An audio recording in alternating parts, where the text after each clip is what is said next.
Mon grand-père paternel travaillait au chantier maritime comme mon père et comme son père.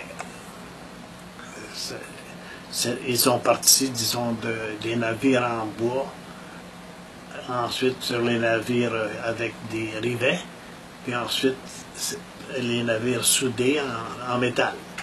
Pendant la guerre, c'était toute une autre affaire. Mais au début, il y avait la construction des navires en bois et beaucoup de chalands, des remorqueurs, qui faisaient comme une espèce de cabotage autour de la région.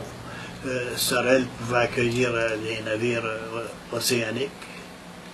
Et puis aussi, pendant la guerre, on a construit des navires de Liberty Ship qu'on appelait, qui allaient transporter des matériaux en Angleterre. Jusqu'à quelle époque environ on pourrait voir Sorel qui était un pôle maritime?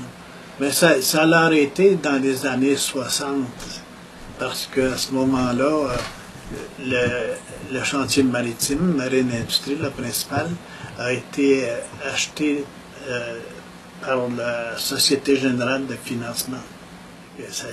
Ça a été une grosse perte pour Sorel, puis c'était la fin, comme on pourrait dire, de la haute technologie maritime. Il y avait des ingénieurs, des dessinateurs, et puis tous les corps de métier reliés à ça. Puis du côté de navigation, il y avait la Branch Line, puis aussi les remorqueurs de Sinmac, qui était avant Saint-Saëns-Macnaughton. C'est là que mon grand-père travaillait. La grosse période, quand il y a eu plusieurs chantiers à Sorel, ça a commencé avec, surtout le gouvernement fédéral avait une flotte de dragues et de brise-glace et de bateaux poseurs de bouées. Sorel avait déjà des chantiers maritimes, des petits, Manceau, Pitt-Leclerc, il y avait déjà des chantiers, les ponts brillants.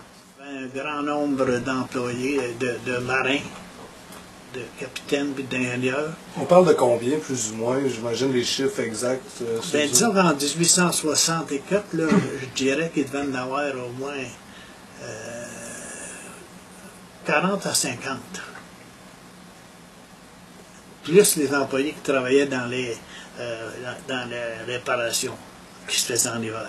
Il y avait peut-être 400 employés qui travaillaient d'une façon irrégulière. Ils travaillaient surtout en hiver.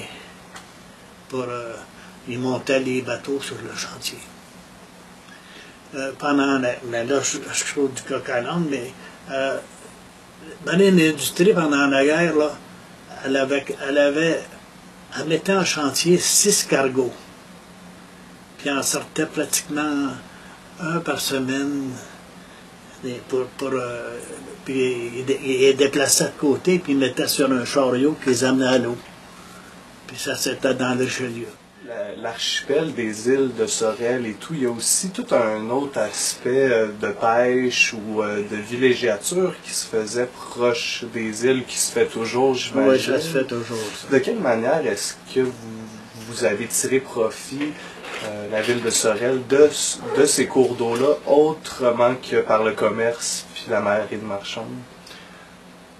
C'est surtout du côté touristique qu'il vient quand même des pêcheurs. Puis actuellement, au Chenal du Moine, il y a un bateau qui s'appelle le Survenant qui fait des excursions. Il y a aussi un autre qui fait des plus petites excursions. Puis il y en a un troisième qui fait des excursions de nature. Ils vont montrer la végétation, ils vont montrer les oiseaux, les animaux qui vivent là. Et puis, c'est assez bien organisé.